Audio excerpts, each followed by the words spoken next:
একটা শিশু অমুসলিমের ঘরে যখন জন্মগ্রহণ করে, এটা তো ওই অর্থে বাহ্যিকভাবে তার কোনো দোষ হওয়ার কথা না।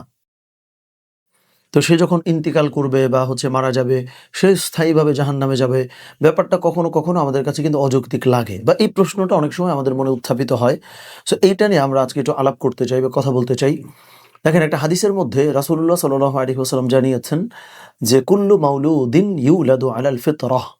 অর্থাৎ মানব শিশু, প্রত্যেকটা মানব শিশু একটা সিমিলার ফিতরাতের উপরে জন্মগ্রহণ করে।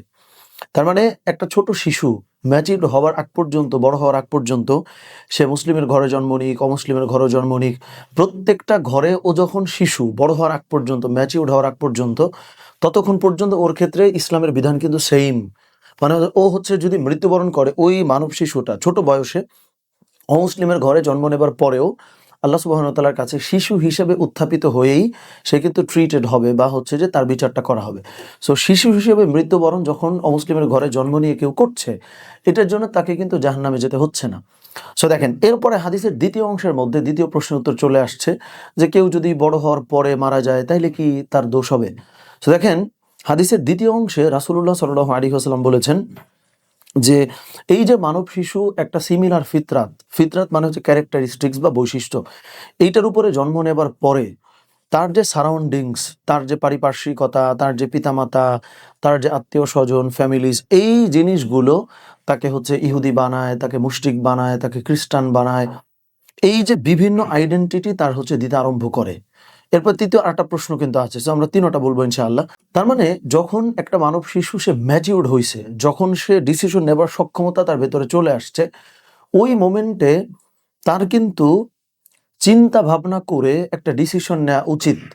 এখন প্রশ্ন, তাহলে তৃতীয় প্রশ্ন আসতে পারে যে ভাই, তাহলে মুসলিমের ঘরে যে জন্ম নিল, তাহলে সে তার তো চিন্তা ভাবনা করে কোনো বিকল্প ডিসিশন নিতে হয় না, সে তো মুসলিমের ঘরেই আছে, সেও তো জান্নাতে যাচ্ছে।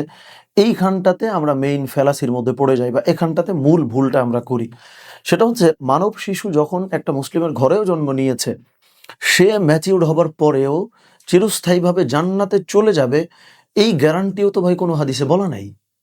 প্রশ্নটা হইল, কেউ যদি ঈমান নিয়ে মৃত্যুবরণ করে, তাইলে সে সমস্ত শাস্তি ভোগের পরে কোনো না কোনো দিন আল্লাহ সুবহানাহু ওয়া তাআলা তাকে জান্নাত প্রদান করবেন।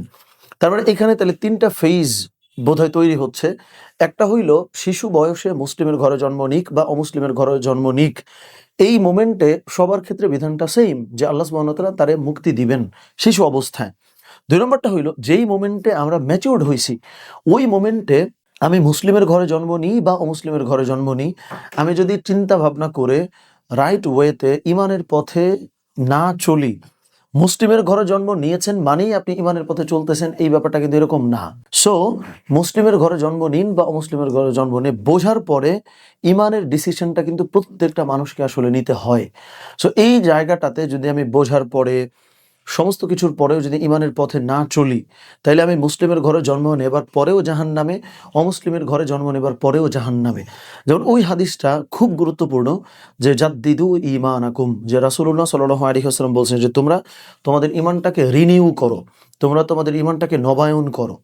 ঈমানটা নবায়নযোগ্য একটা জিনিস। পার্মানেন্টলি আপনি জন্মগতভাবে পেয়ে ওই লেগেসিটা নিয়ে মৃত্যুবরণ করবার টাইপের কোনো জিনিস কিন্তু ঈমানটা না। সো এই জায়গাটাতে আমাদের ক্ল্যারিটির অভাব আছে অনেকের। সো এটা মূল ডিসকাশন। এখন দ্বিতীয় বিষয় বা যেটা দিয়ে আমরা শেষ করতে চাই, যে কিছু ক্ষেত্রে তো এই কানেকশনটা হয় না বা এই ক্যালকুলেশনটা কোনোভাবে মেলে না, যে অনেকে কোনো আলেম পরিবারে জন্ম নিয়েছে বা কোনো ভালো পরিবারে জন্ম নিয়েছে, বা কেউ ওই অর্থে প্র্যাকটিসিং করে মুসলিম পরিবারে জন্ম নেয়নি। তো এই ক্ষেত্রে ভাই আমার কন্ট্রোল কতটুকু? এই ব্যাপারটা আমরা আল্লাহর হালতের উপরে ছেড়ে দিব। কোন সেন্সে? যে কাউকে আল্লাহ সুবহানাহু ওয়া তাআলা অ্যাডভান্টেজ দিয়েছেন, কাউকে কম দিয়েছেন, বিচারটাও তো এক্স্যাক্টলি ওইভাবেই হবে, যে তোরে আলেমের ঘরে জন্ম দেওয়া হয়েছিল, তুই মানুষ নাই কেন? আর কারে কম দেওয়া হয়েছে, তার বিচারটা কিন্তু ওইভাবেই হবে।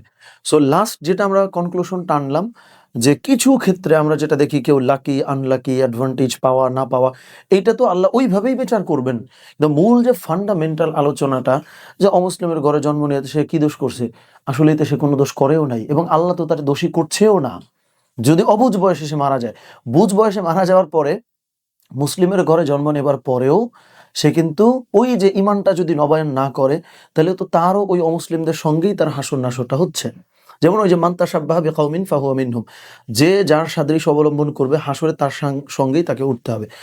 সো আমরা শেষ করছি, অনেক লম্বা হয়ে গেছে বোধহয় কথাগুলো। মূল ব্যাপারটা হলো জন্মগতভাবে কোনো অ্যাসেট পেয়ে গেছেন, এটা আজন্ম লগ্ন মৃত্যু পর্যন্ত আপনার সঙ্গে থাকবে। ঈমান ভাই এরকম জিনিস না। সো এটাকে নবায়ন করতে হয়, এটাকে অর্জন করতে হয়, অ্যাচিভ করতে হয়। আল্লাহ সুবহানাহু ওয়া তাআলা আমাদেরকে এটা বোঝার তৌফিক দান করেন। আমিন। আসসালামু আলাইকুম ওয়া রাহমাতুল্লাহ।